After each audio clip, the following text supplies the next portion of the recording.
Hello friend, मैं कुलदीप स्वागत करती हूँ आपका अपने यूट्यूब चैनल कहानी एक औरत की में।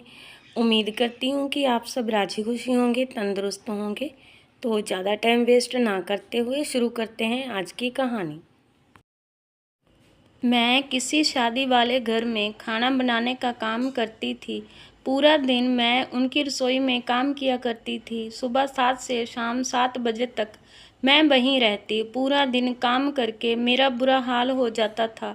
एक दिन मैं जब शाम को घर जाने लगी तो मौसम खराब हो गया। सर्दी के दिन थे, हल्की हल्की बारिश शुरू हो गई थी। मैंने मेरे पति से फ़ोन करके मुझे ले जाने को बोला। उस टाइम वह किसी दोस्त के साथ बैठकर दारू पी रहे थे। मैंने उनसे कहा कि वह मुझे जल्दी से ले जाएं, बारिश तेज़ हो रही है।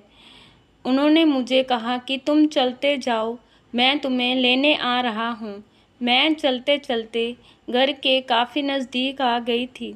जब उन्होंने मुझे फ़ोन किया तो मैंने कहा कि आप मुझे लेने नहीं आए। मैं सारे रास्ते देखती आई हूँ, आप क्यों नहीं आए? तो वह कहने लगे कि तुमने मुझे अभी तो फ़ोन किया है।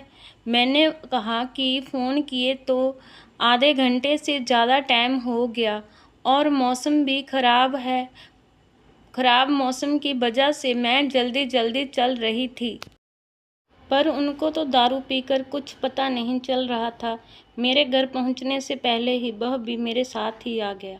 मुझे रास्ते में ही वो काफ़ी बुरा भला कहने लगे। मैं वहाँ कुछ नहीं बोली, चुपचाप घर आ गई। घर पहुँचने की देर से ही उन्होंने मेरे से झगड़ा शुरू कर दिया। मुझे बहुत बुरा भला बोले, यहाँ तक कि उन्होंने मुझे मारा भी, सिर्फ इसलिए कि मैं वहाँ बारिश में खड़ी रहकर उनका इंतज़ार नहीं किया। उन्होंने मुझे इतना कुछ कहा कि आज उस बात को 9 साल हो गए हैं। मुझे आज भी वह एक एक बात याद है।